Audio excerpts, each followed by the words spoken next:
Assalamu alaikum wa rahmatullahi wa barakatuh. Bismillah, alhamdulillah.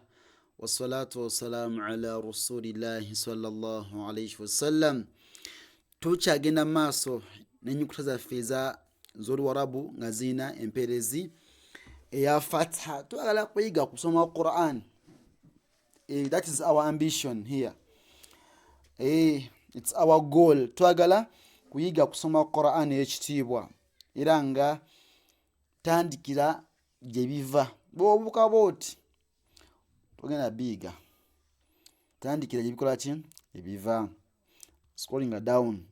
Tuyina a'udhu billahi minash shaitani rajim. Tuyina zakhadha, zakhadha, zakhadha, da'adha, da'adha, ضعذا ضعذا تغضى تغضى تغضى تغضى شرض شرض شرض شرض أنت الضاد ينقط شرض ضع شرض شرض ضع طعظ طعظ طعظ ضوء بغص بغص بغص بغص.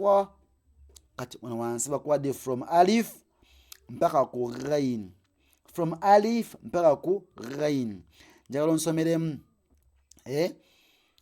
okuva wano mpaka wano.